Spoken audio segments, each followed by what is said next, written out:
Being on a rocket ship is not like being on a cruise ship. No one ever says, oh, being on a startup's like a cruise ship. Like, it's smooth sailing, right? No, being on a rocket ship is like holding on with dear life and like bouncing around like this, and like panels are flying off the thing and you're scared to death that at any moment you're going to blow up. That's what being on a rocket ship's like.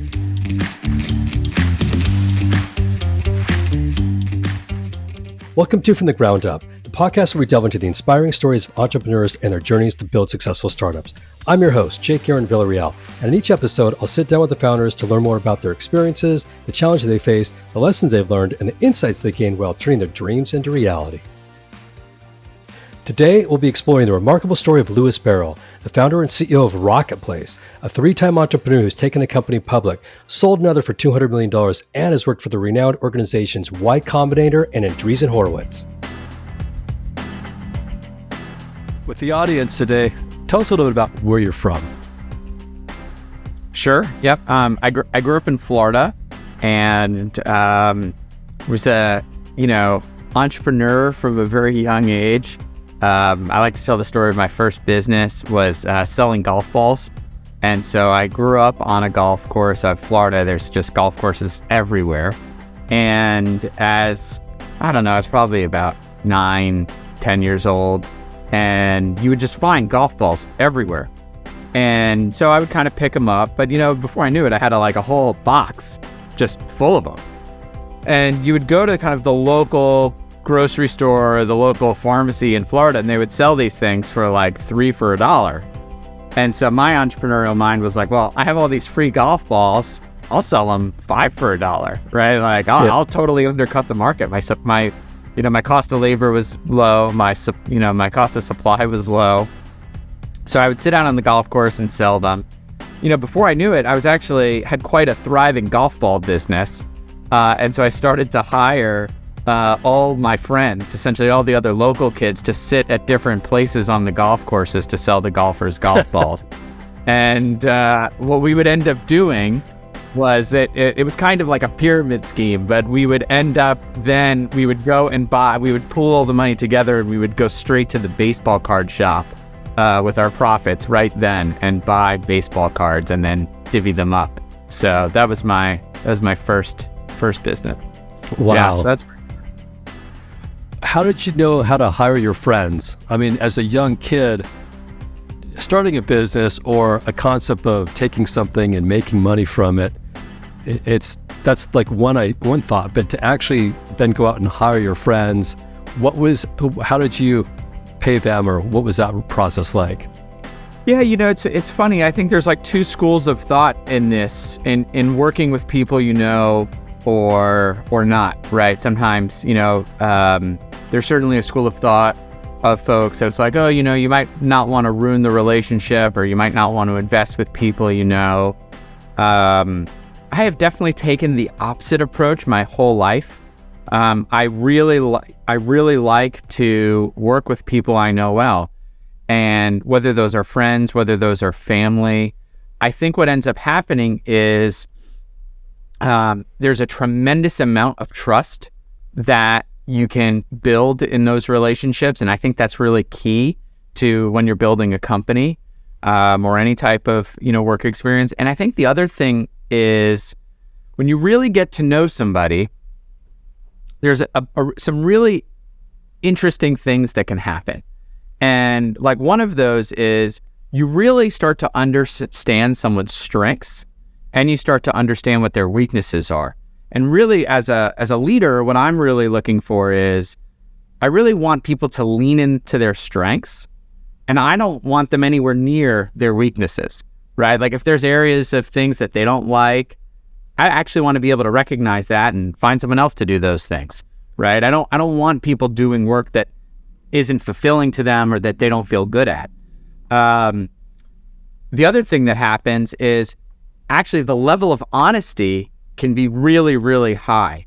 So my co-founder, his name's Ben Hutchinson.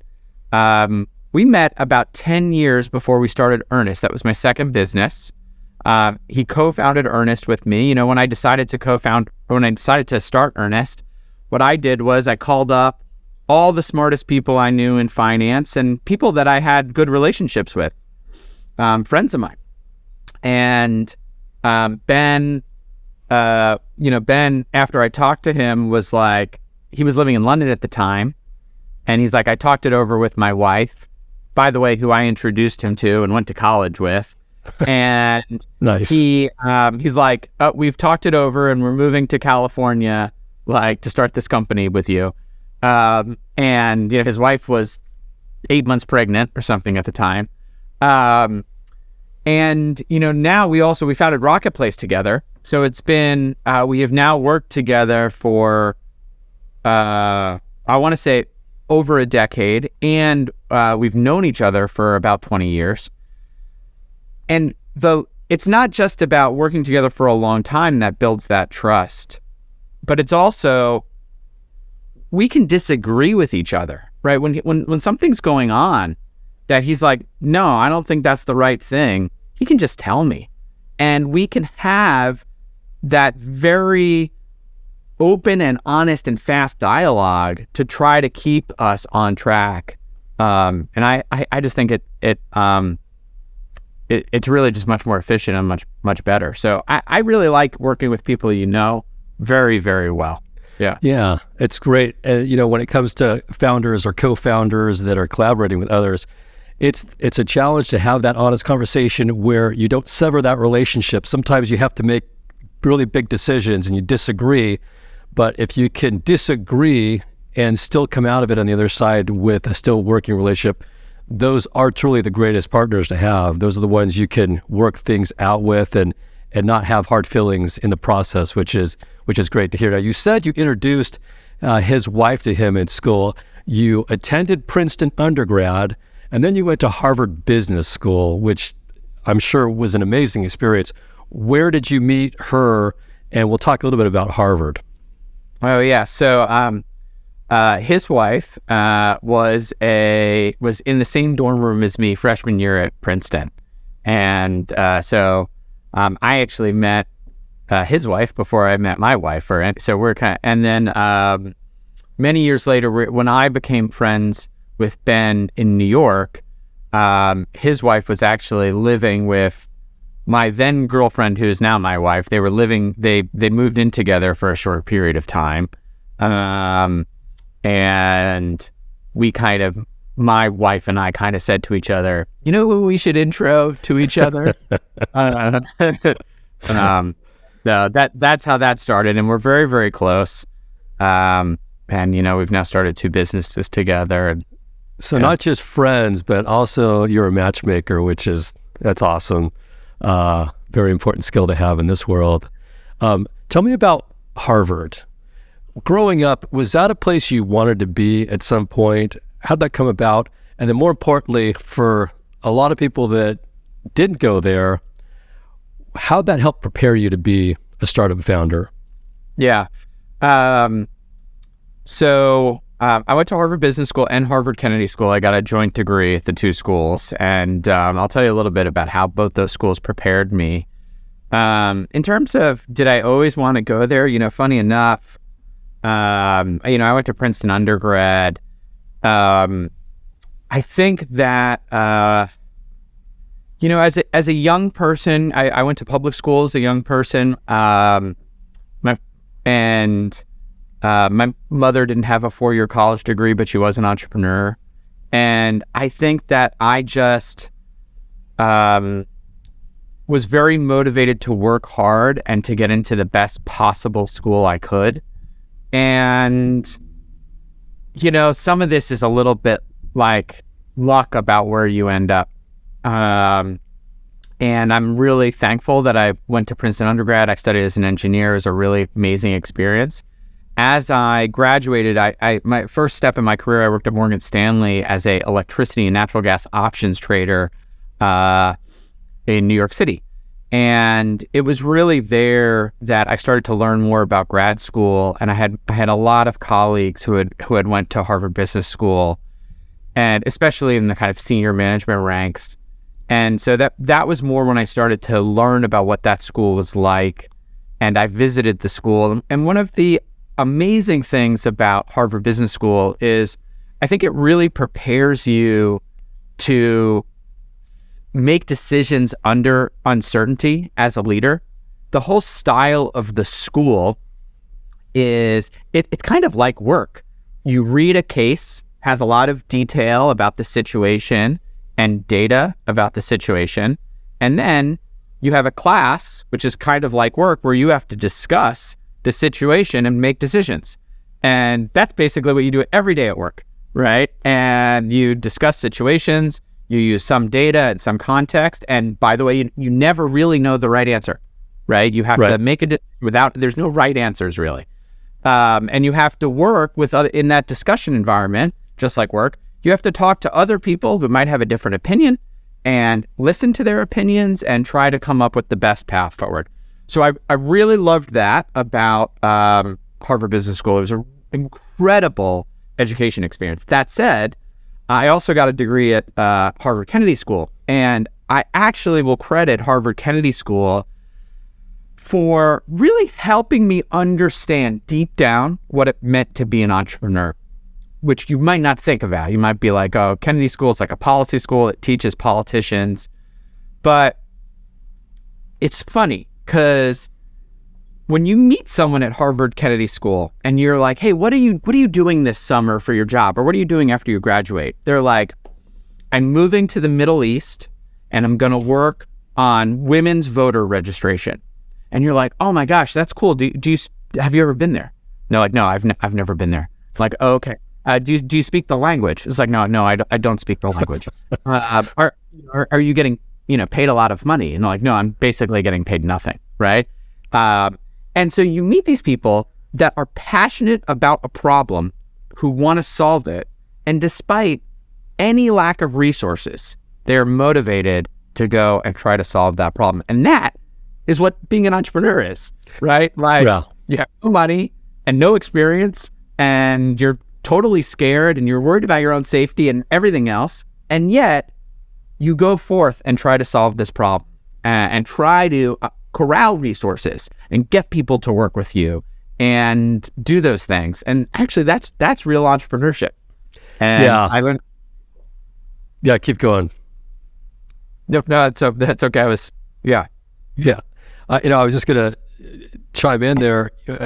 What we see and what I think is very accurate from what you're saying is sometimes it's not really about making the money. It's about what's your mission? What are you trying to solve? Who are you trying to serve? But also, I think resourcefulness is the best resource that you have as an entrepreneur, where you don't always have the answers and you also don't always have the resources, whether it's economically or people or whatnot.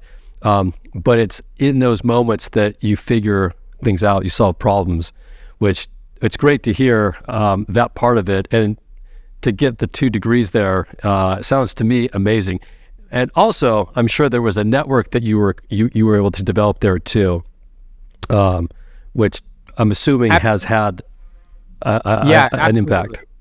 That I would say that the network has been great. My business partner and my venture capital firm, I was a joint degree at the Kennedy School with. And so, I would absolutely say, I think the other thing that was great about putting the 2 degrees together was when you think about a lot of the really complicated, messy, big businesses, if you think about, or industries, if you think about financial services, if you think about healthcare, if you think about energy, the list goes on. All of those have huge regulatory and public policy components. Look at what's happening in financial services right now with the Fed and Janet Yellen, and Rocketplace is in the crypto business. So even more regulatory and public policy implications, and there's a tremendous amount of uncertainty.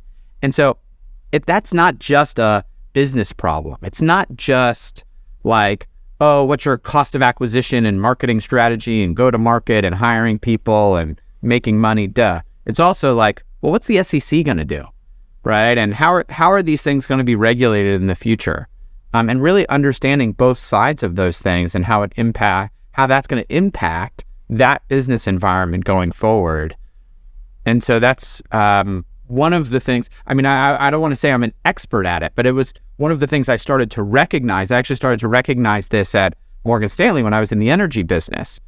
I was in charge of at a certain point in time for Morgan Stanley.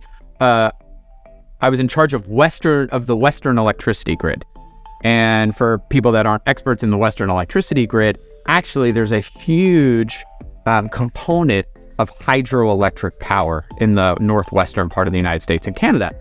But the thing you might think about it, like when you're modeling this in like a fancy spreadsheet or computer model, would be like, oh, well, if the power price is this and they have water, they just like turn on the dam and, you know, they maximize revenue and they make money, and that's how we built the model. But you know what? It doesn't work like that at all, right?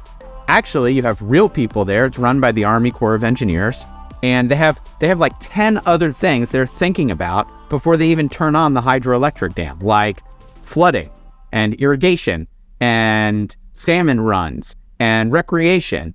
And, you know, that list goes on. And so there's all these other factors. And then it gets to, okay, does the power plant make money? Right. And, you know, starting to understand how the world is complicated was part of what I recognized when I was a young person at Morgan Stanley Energy, and part of why I went to the Kennedy School to try to bolster that, like, hey, the world is complicated. Get smarter about that so that you're prepared to do that as you build companies going forward. Yeah, that's great. Yeah, sometimes the landscape is bigger than you think it is when you dive in, and then you have to figure out what else is going to interrupt whatever you're trying to create or build.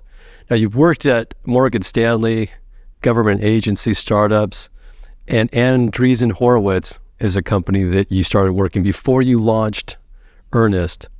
Tell us about that experience. It's a great brand. It's a great company. They've funded a lot of really innovative companies. Pull back the curtains a little bit, if you would, for people that don't know about that organization, really what it is that you were looking to learn when you joined. You know, what was I looking to learn? I'll try to do both of those things. You know, two questions: pull back the curtain and what I was looking to learn. You know, in terms of what I was looking to learn, I think deep down I was just in love with early stage company building. That was like my truest passion, even from a young age. And I think I just wanted to be in the slipstream, in the primordial ooze of early stage company building. I had already founded a company, which luckily a few years later went on to IPOing. All right. But I think as I joined Andreessen, it wasn't so much that I wanted to be an investor, but I wanted to be around these early stage companies, and I wanted to learn from some of the world's greatest investors and entrepreneurs. Andreessen Horowitz is built by entrepreneurs, but then also, and they have a ton of operators within that within Andreessen Horowitz. So it's not just entrepreneurs; it's just tons of talent that I wanted to learn from. But then also, actually, the companies themselves. I wanted to experience what some of the best founders in the world, how did they run their businesses? How did they pitch? How did they think about the future? And I just wanted to be around them. Funny, what I learned, what I didn't realize I was going to learn, which I learned pretty quickly, was that I didn't really want to be an investor at that point in my career. You know, I was about 10 years younger. And the analogy I usually give here is, it's almost like, you know, my love for early stage companies was kind of like, imagine a kid's young love of basketball. And they love everything about it. They love watching the games. They love thinking about the strategy. They love wearing the uniforms and playing on the side, doing everything, right? But this kid who's gotten older actually kind of like now has a chance to play in the NBA. I'm not saying be a superstar, but like just play in the NBA. But in sort of like some sort of weird happenstance, has ended up on like the coaching staff. And by the way, they're like the junior guy on the coaching staff. So so the junior guy on the coaching staff never gets to play basketball. So I'm the junior guy on the coaching staff being like, what am I doing? Right? Like my knees are still good and I'm still an athlete And I actually could like maybe play in the NBA, and maybe I can make the playoffs. Maybe I can make a championship. And, you know, just that dream of it. I'm not saying I'm good enough. And so that was what I realized at Andreessen, was that, one, I really wanted to be at that point in my career a player.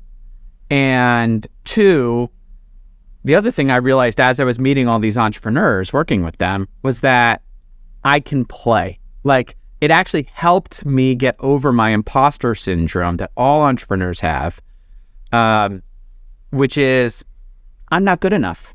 I'm not good enough to play. And actually hanging out with those entrepreneurs all day, I was meeting some of the world's greatest entrepreneurs, the LeBrons of entrepreneurship. But I was like, I think I can play, right? And maybe I'm crazy, but I was, it helped me kind of get confident enough to jump out of the nest. And it was an amazing firm, and I learned a ton, and the people were great, but I'm really glad I jumped out to go do it. In terms of pulling back the curtain, I don't think I'm going to say anything that everyone doesn't already know, but the difference of Andreessen at that moment than most venture capital firms and what they were building was they actually viewed the firm more like a company, meaning like, how does Andreessen do marketing? How do we build infrastructure to help companies in all these ways, so that we, the firm, and, well, actually all of our companies, and thus we, the firm, as a result, are the most successful. And one of the really amazing things that they would do is, we were very data-driven and very focused, but one of the things that I never forgot was, they, you know, in the same way that when you build a company, you have to think about your acquisition funnel and how you close a customer. We would model and think about our acquisition funnel, and our customers were the great companies. And one of the things that they did was they would pitch the companies that were pitching them on why they should work with Andreessen. This was like unheard of. They were like, they weren't so impressed with themselves that they didn't recognize that when they really wanted to do a deal, they needed to sell themselves. And I think that they learned that because Ben and Mark were real company builders. And, you know, Ben was a enterprise SaaS founder. And so he knew, hey, when I'm going to pitch some, you know, big enterprise company, you know, we got to tell them, we got to have a sales pitch on why they should work with us. And he brought that right to Andreessen. We can't just expect them to take our money. We have to pitch them. And that was awesome. And it really takes the entrepreneurs and like, wait, you guys are pitching me? Because that never happens in VC. Never. Yeah. Wow, that's incredible. You mentioned something about imposter syndrome as a founder, or not feeling that you're enough, which I think is at the heart of almost everybody when they're talking about doing anything bold in life. Do I have what it takes? Do I have enough of what it takes? But then to actually take action and do it is a difference between companies or individuals that start things and make them happen, and people that don't. You left there and you started Earnest, a fintech platform that provides student loans, loan refinancing to college students. Co-founded it with, like you'd mentioned, your partner, Ben Hutchinson. And that's an amazing story in itself. And I know we're going to get to Rocketplace here, but walk me through that experience of taking really an innovative idea and bringing it through to being acquired. From your perspective, what were some of the lessons you learned in raising the capital? You raised, I'll let you tell the numbers. I think it was over 300 million, if I'm not mistaken.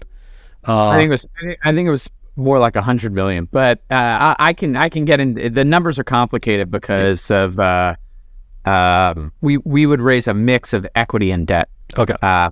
Because we were a lending company. But let me talk the initial idea for Earnest, which I think was really powerful, and I think it's still really powerful, was I was a graduate student, and when I was a graduate student, I had student loans both at undergrad and graduate school. But by the time I was at graduate school, I had a number. I had 5+ years of work experience. I had credit cards, and I had financial history. I had savings. I had done stuff. And I remember I applied for student loans, going to one of the best schools in the country, with a financial background. I had what I would consider perfect credit. And what I mean by perfect credit is I had made every payment I was ever expected to make, right? All those things. So, I had saved money for retirement, all the things you're supposed to do. And yet, right off the bat, I get denied for student loans. And I'm like, how is this possible? Right? I'm like, who could you be accepting? Right? Like what is going on? I'm actually expecting you're going to give me the best possible rate, and they don't even want to give me a loan at all. And I'm like, this is bananas. All right. These are non-government student loans. Everyone qualifies for the government student loans, but the government ones maybe don't cover everything, or they're more expensive. Do I do anything at the time? No, I just take out I finance it however I'm able to finance it, with ever high interest rate loans I'm able to get. I'm actually working at the time for Harvard. I was teaching economics. So I'm doing things on the side, right, to pay for graduate school. But I think I graduated with well over $100,000 of student debt, which is not atypical, by the way, for graduate students. I've built a student loan refinancing company, and people sometimes graduate with $400,000, $500,000 of student loan debt. It's insane, right? So, but what the real thing that stuck in my mind was, clearly we're not doing high quality risk assessment of individuals. And if someone were to I kind of broke that down, and it was basically like, if a person came to me and they gave me all, if I had come to someone and they gave me all their financial statements and everything, and I was able to go through that and really think about this person, both their history and actually their future, what does the potential look like for these people? Could I do a higher quality credit assessment? And the reason I believed that was possible was actually because this is something we already do in finance. So in standard finance for corporates, that's actually how Apple raises debt and Tesla raises debt. They have sophisticated financial bankers that go through their history, they go through their balance sheet and cash flow statement and income statement, and they make forward-looking projections, and they say, we think this person can repay this amount of debt based on all this stuff. This is the rate that they should get, and they do that every day. All right. So why don't we do that for regular people? Well, the reason was, maybe the loans aren't big enough, or it's too complicated. It was really a cost problem, right? And a data problem, not a methodology problem. And so I said, I'm pretty sure we can build that with software.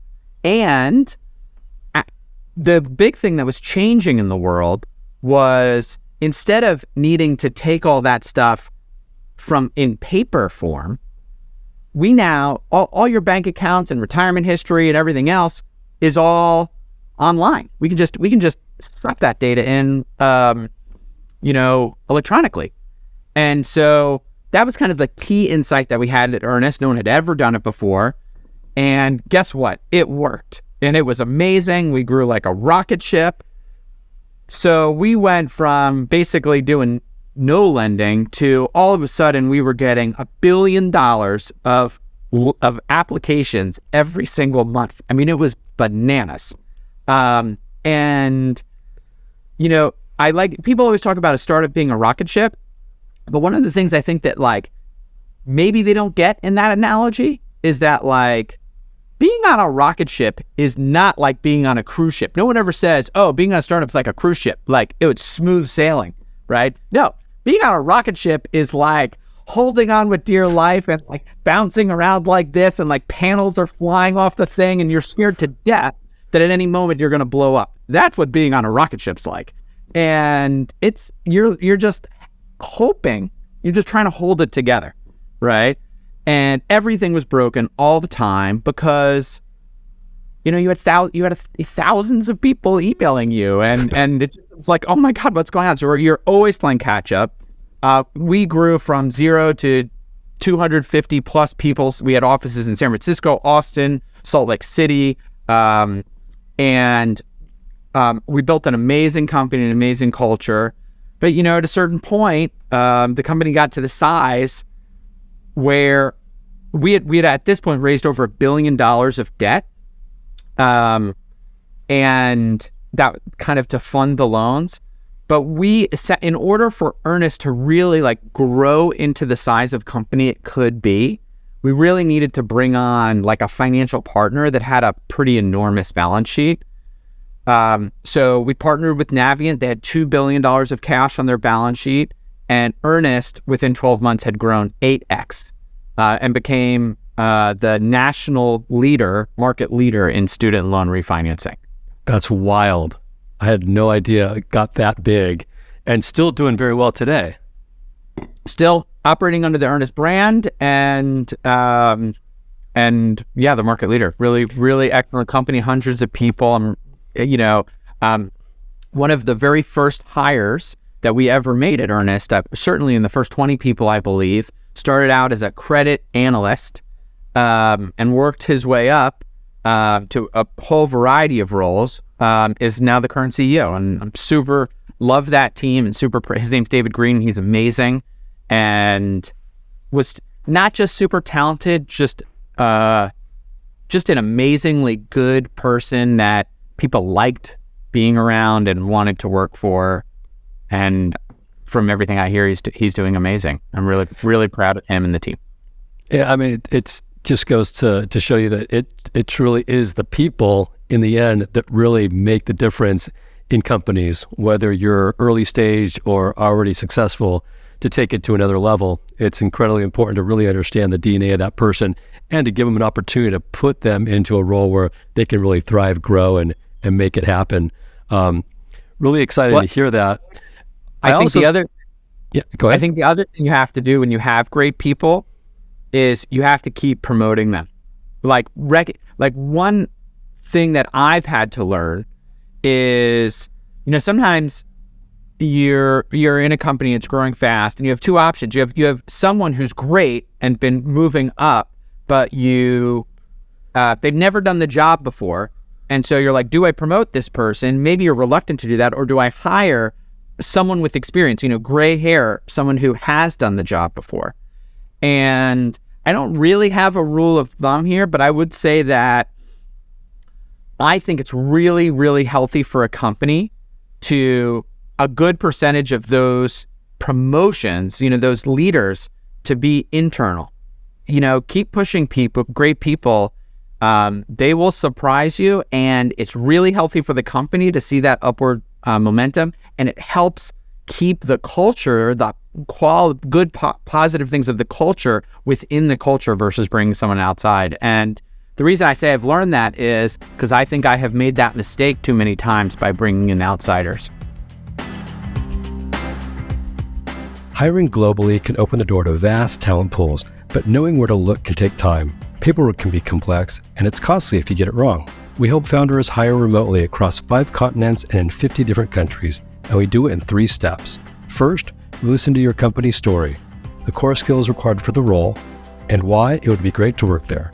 Second, we tell that story globally across multiple candidate channels we've developed over 10 years. And third, we schedule candidate interviews within 48 hours. Hiring from different cultures can be complex. It takes time, and there's no guarantee a candidate's the right fit once they're on board.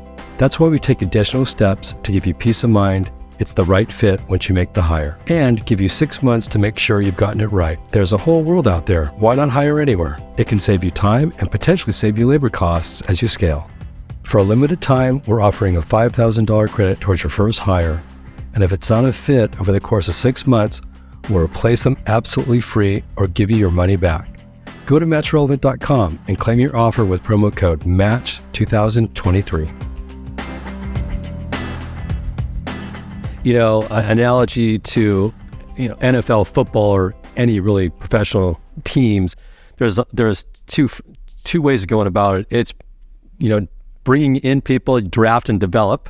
You bring them on, and as they grow, they become starters. Or you can go out in free agency and bring people that are already successful and help build your team that way. But you don't always know what you're getting. And also, I think people, athletes, whoever it is, there's always a need to progress and a path for growth. And if that's limited, you don't have happy people. And that's really what a lot of companies we're talking to have figured out, which is, sounds like you figured it out too, which is great. Took me longer than I wanted, but it's a journey. Yeah. And that's one of the reasons of the platform that we have here is to show and share ideas to others that are on that journey, but they just don't know yet. Like, how can I short circuit my path of getting to the right answers without having to go 10 or 15 years to find that out? So that's great. Now, you have great success with Earnest, and then you end up becoming involved with Y-Combinator, which, by the way, we love. Lots of innovative companies have come through there. What was it that made you want to be part of that organization? And more importantly, again, another question for you, what were the things you were looking to contribute and also kind of get out of that experience? Yeah. I was really lucky I was involved at Y Combinator for, I think, about 4 years, maybe just under 4 years. I had started mentoring some folks there while I was still at Earnest. And then after I left Earnest, got to essentially, I joined Y Combinator part-time. And I had, a bunch of friends. Y Combinator's filled with folks who were entrepreneurs themselves. Some of the entrepreneurs I actually worked with in Andreessen ended up at Y Combinator, and then other folks that I were friends with. And what's cool about it, it's kind of like almost like being at startup camp, where like all the counselors used to be campers, and we're all just coaching folks through. We all just want the best for everybody, and we want to help them raise money. We want to help them understand what our struggles have been, whether that's hiring, go to market, fundraising, and help try to demystify some of these things for them so that they can go off and build great companies. The ideas, the talent is theirs, right? We're not solving the technical problems for them. It's more around, that mentorship of, hey, you've got a great idea with great talent.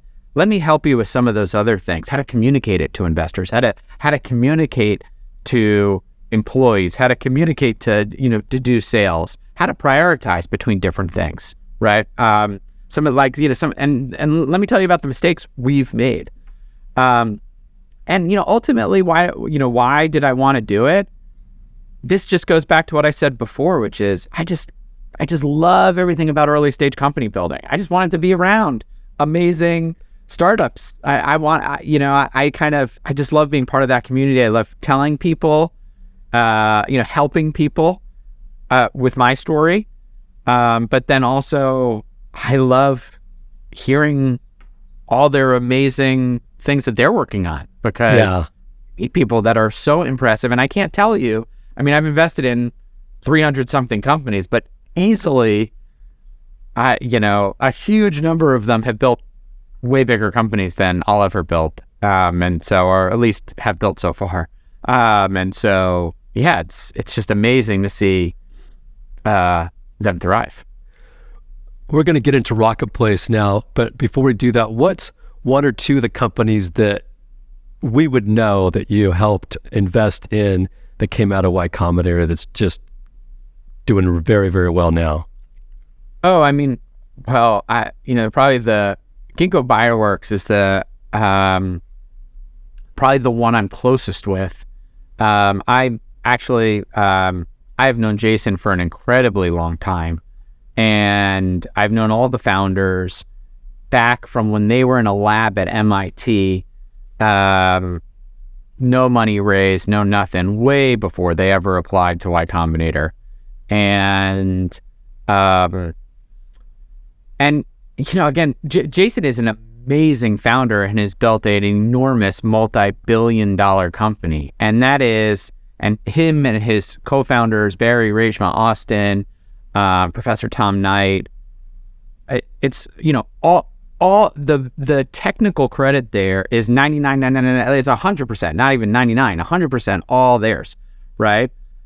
So how do I help? It's more about just like, hey, it's part of the sounding board of, should you apply to Y-Combinator, right? What can the next stage at helping incredibly smart founders, not that Jason's not ambitious, he's incredibly ambitious, but helping take that incredibly smart, incredibly ambitious founder to just open, hey, this is what it could be. These are some of the investors who are out there. This is how that vision, that story could be told.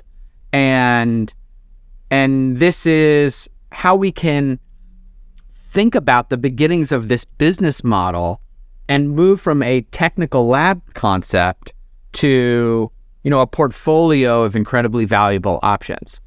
That said, again, Jason and his team came up with all the ideas, all the specific industries that they came up. It's most of the time just being a sounding board to various things. Maybe sometimes there are things around hiring. So, I probably shouldn't name names here, but some of their really, really key hires. I think I helped pretty significantly with, and those people ended up driving tremendous amounts of revenue to the company.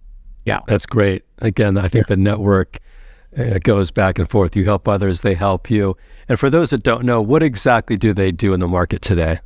Yeah. And by the way, that point is very true.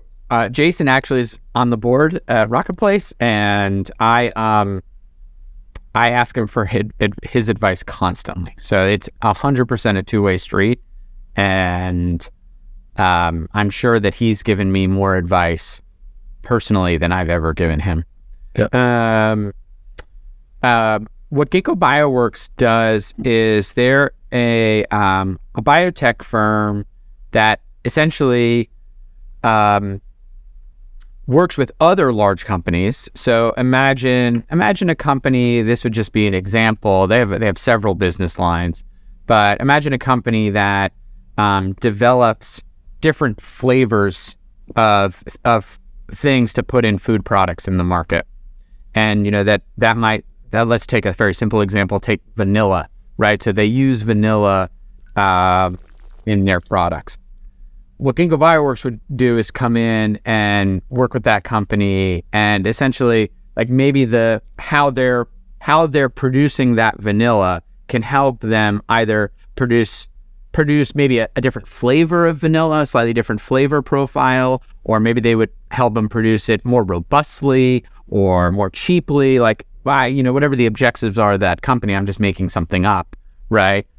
They help, kind of bridge that gap between a bioorganism into a product more efficiently or with some other objective. The other thing that they have an enormous business in, which actually just grew out of COVID, was essentially testing.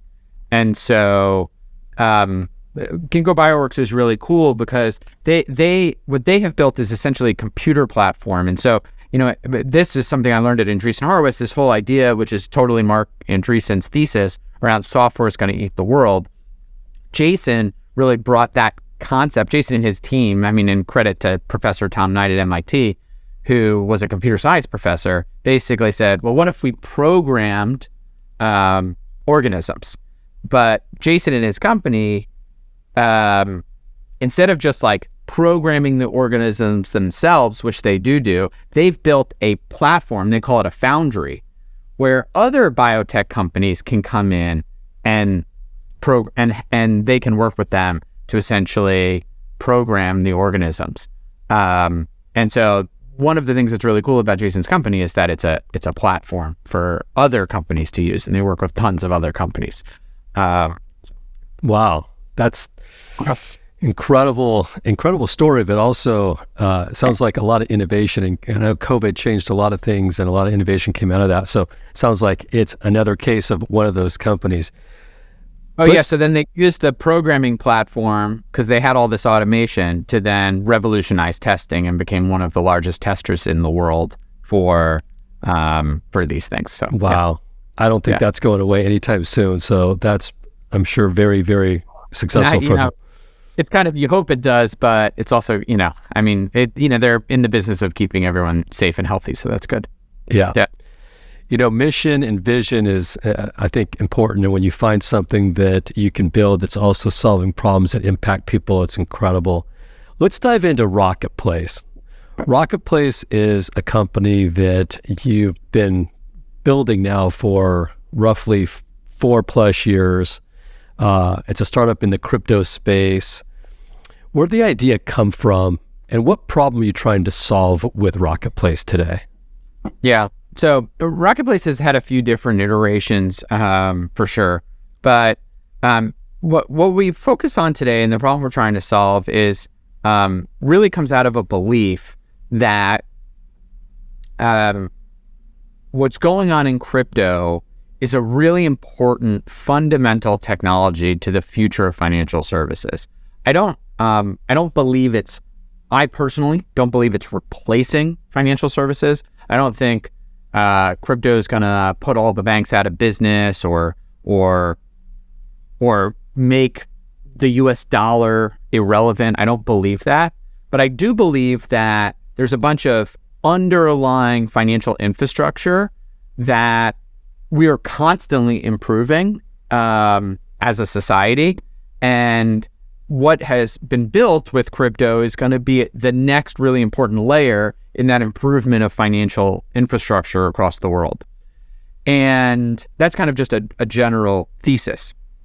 So, when you believe that, there's an element of like, okay, well, what could the future look like if kind of if this financial infrastructure changes? And one of the things I believe is that essentially we're gonna have financial products that sit on top of a crypto blockchain infrastructure. So just like a very simple example would be like, think about a normal stock. A normal stock, back in the day, you used to have stock certificates, and you would have to keep those stock certificates and deliver them.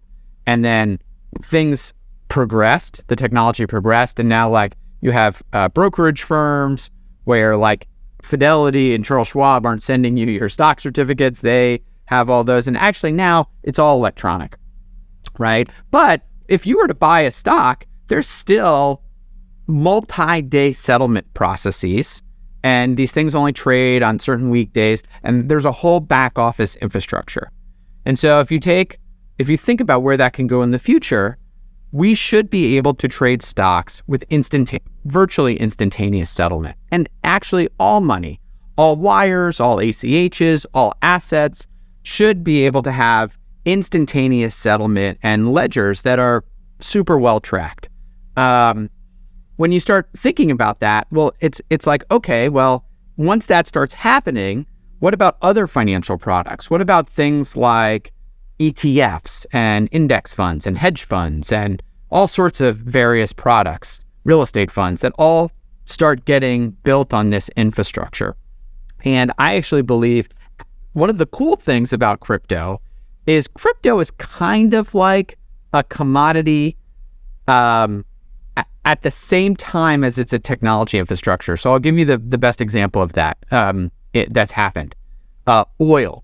So oil is also a technological piece of technological infrastructure, while at the same time a financial asset that you can invest in, right? So like you can invest in oil commodities, but turns out we also like use oil as inputs into plastics and cars and all sorts of other things.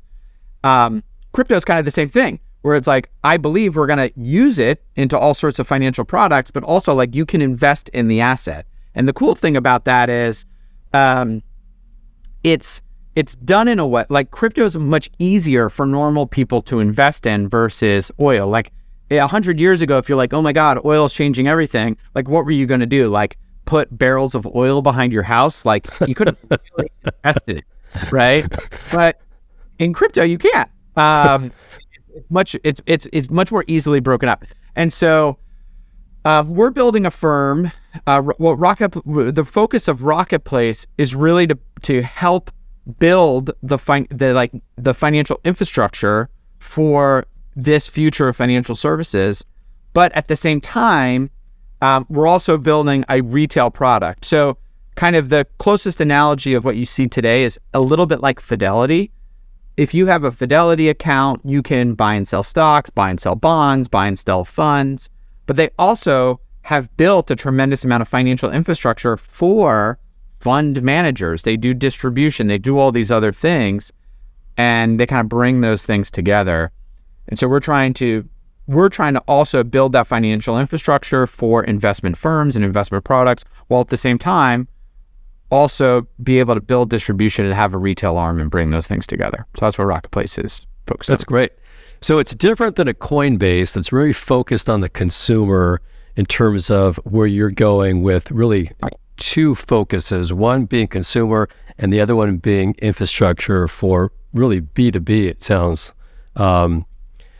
which to me... Yeah, I mean, in financial services, one of the things that's generally true is that these companies overlap, right? So like in traditional financial services, you have JP Morgan, maybe that's like Coinbase, and you have Fidelity. But you know what? Could you send cash? Like, does Fidelity kind of act like a bank in certain circumstances? Yeah. And do they have a credit card? Yeah, Fidelity offers one credit card. JP Morgan must offer 1,000 credit cards. Okay. Does Fidelity have like a whole suite of normal banking services? Not really. They have some, right? JP Morgan, could you buy stocks and bonds there? Sure, you can. But is it a lot easier to buy stocks and bonds? Much cheaper, much easier to do that at Fidelity? Yeah. So like these things overlap, but they're still much different, right? And that's kind of like where we believe us and Coinbase are. Is there going to be a tremendous amount of overlap? And could there be similarities in certain products? Sure. But ultimately, companies have different focuses and they serve different demographics and different individuals differently. But yeah, there's going to be a lot of companies that I think crypto is changing the financial infrastructure for the entire world. There's going to be a tremendous amount of overlap for a huge amount of companies. Lots of innovation in crypto, absolutely. What was the breakthrough moment or idea that you at that moment thought, you know what, this is something we could really build and we can create a product or a platform that we could bring to the market with Rocketplace? What was the breakthrough idea for you? Well, I think it was more of a frustration. A lot of entrepreneurs come up with their ideas through frustration, which is, I think I, as an individual, as I started to get more excited about crypto markets and crypto infrastructure, was just shocked at how inefficient and undeveloped the market was. Like for example, most people today, if you want to participate in the stock market, not only can you buy most stocks very easily at very fine price increments, like most stocks are liquid with virtually no fees. And most people,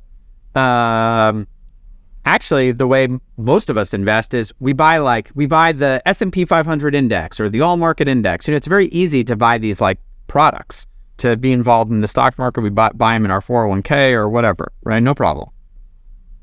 None of that really exists in crypto. It's really hard to get an account open. It's very confusing. It feels scary, the moving things around if you need to. The fees are outrageous on most platforms.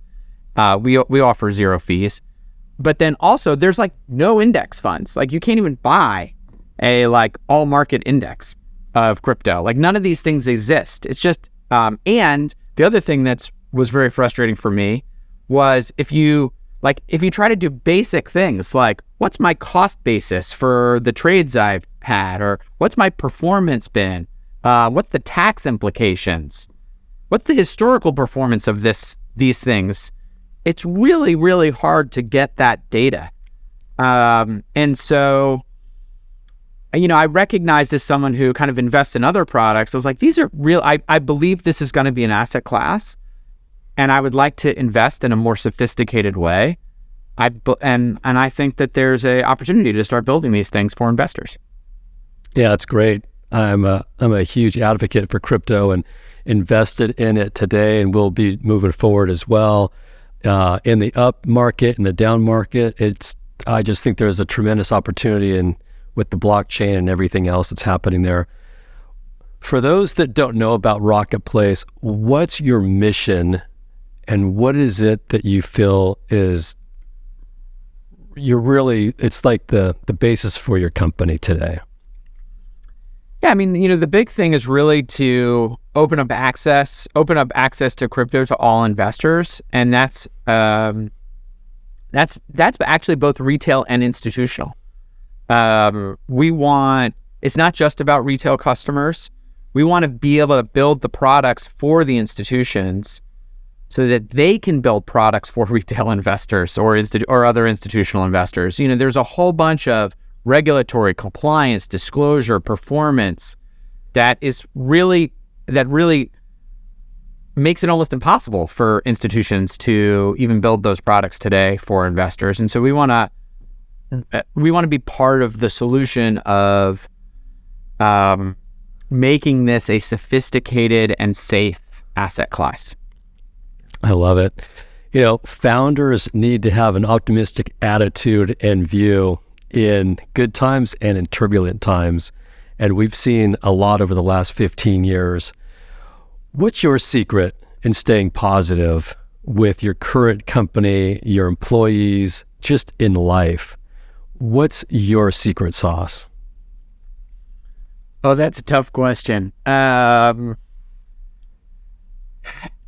Horowitz has this great quote that entrepreneurs, when you start a company, you're going to sleep like a baby. And that's every night you go to bed crying and screaming.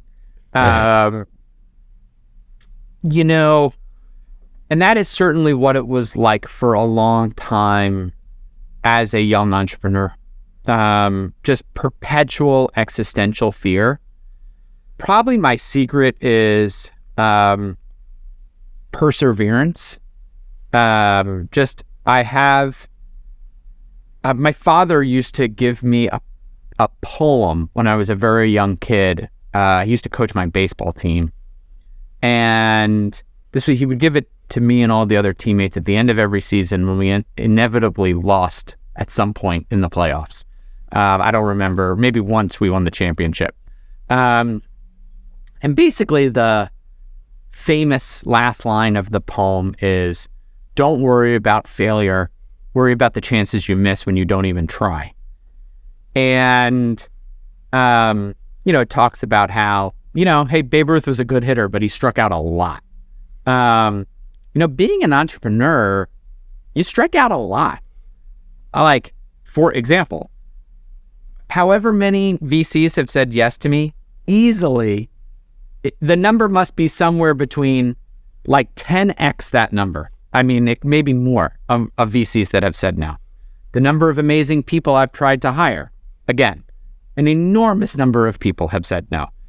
Every day, you're building an acquisition funnel, and hundreds of people, thousands of people are essentially saying no. They're dropping out of your funnel, right? Maybe you're doing an enterprise sale. People are saying, companies are saying no. You're getting bombarded with no's. But, how many VCs do you really need to say yes? How many employees do you really need to say yes? It's the yeses that you have to be motivated to be like, I can get to yes. There is, I hear, and you try to learn from the no's, right? Why did that customer say no? You watch the video and be like, why is this person dropping off? How do we fix it? You take notes about your investment pitch. Why did this VC say no? How do we fix it? What can I learn from it? Why did this potential hire say no? What can we learn? How do we fix it? How do we improve? Perseverance and constant improvement and getting you belief that you can get to yes and that you can improve. That's, I guess, the secret. And I'm sure I'm just, a sucker for punishment. Yeah. That's an incredible answer. I love it. You mentioned your dad giving you a poem and also coaching you.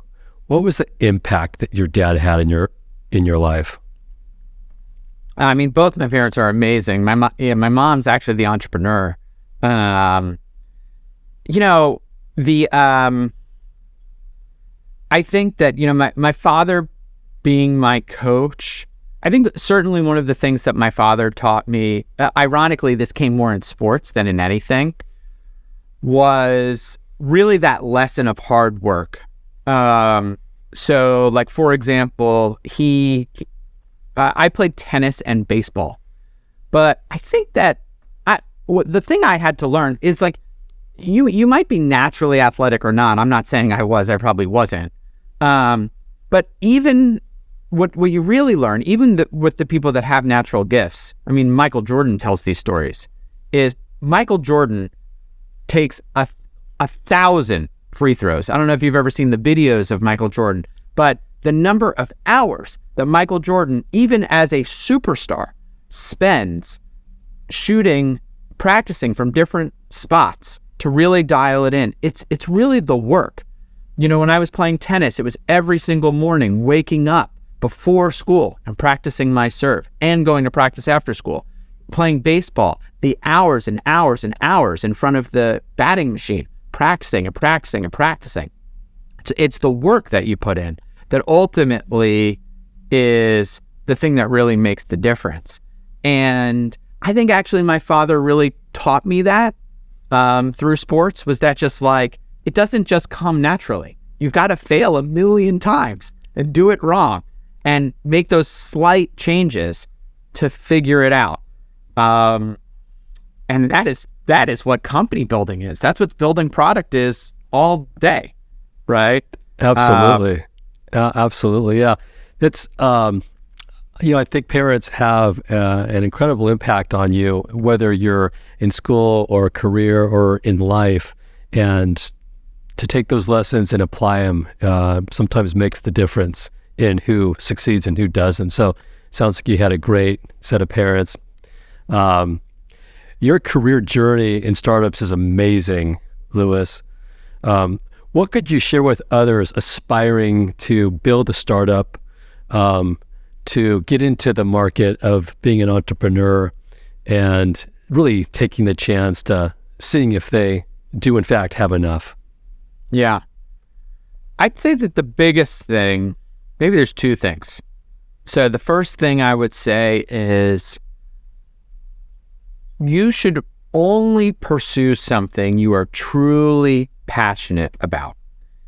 Because you need to ask yourself, if you were to work on this thing for the next 20 years, 30 years, the rest of your life, you're going to be totally known for it. It's all you're going to work on every day. It's all you're going to talk about. It's all you're going to think about. Are you happy about that, despite any financial success? Just like you love this problem. And by the way, if that's true, if you're like, you get to work on this thing that you love for the next 30, 40, 50 years, that's success. Doesn't matter how much money you make. You got to work on the thing that you truly love, right? And that's like, I think, the most important thing, right? And a lot of people, by the way, non-entrepreneurs, this is true for any career advice. Doesn't matter what you are, doctor, a nurse, a teacher, right? Like, do you love it? Great. You get to do it for 50 years? Great. Aren't you happy? Perfect, right? Just do what you really like, and then it will work itself out. The thing that I see sometimes with entrepreneurs is they just want to found something. They're like, oh, I have this great, people need dry cleaners. I'm like, are you really excited about dry cleaning, right? Mobile dry cleaning, right? Because if you're not super passionate about dry cleaning and you're going to do it, are you going to do this for 50 years? Are you really going to be able to innovate in this space? Is this what you want to base your life on. And I think those more often lead to failure. The second thing I would say is, that's really important, is companies are not built by one person. And the very first thing you have to do, besides deciding that you want to go pursue this idea, is go find some people to do it with. Those are your very first investors. They're not the actual money. The people that are going to join your team, they're investing with their lives.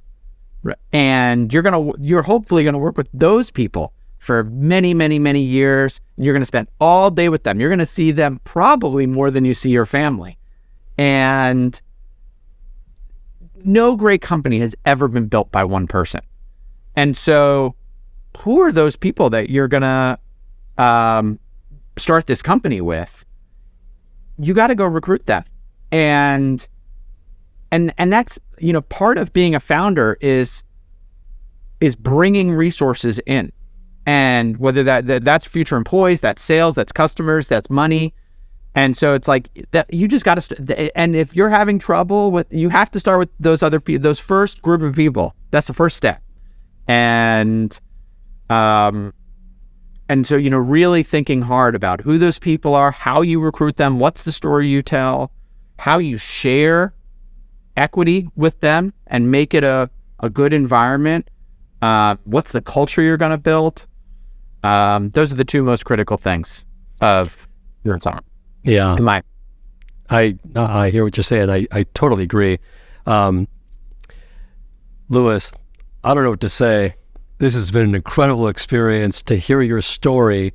And in our view, we always believe that it's the story that matters with whatever you're doing in life, whether it's your personal story, your company story, you're pitching your story.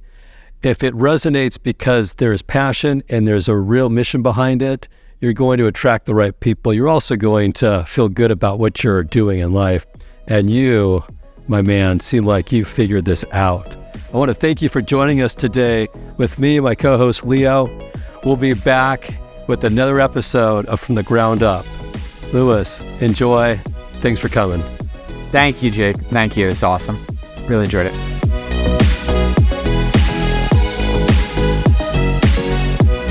Well, that's all the time we have for today. This show is sponsored by Match Relevant, a company that helps venture-backed startups find the best people in the market, and they do it in 3 simple steps. First, they sit down with founders to understand their story. Second, they tell their story into multiple candidate channels. And third, they schedule interviews within 48 hours. Find us at matchrelevant.com to learn more about how we do it.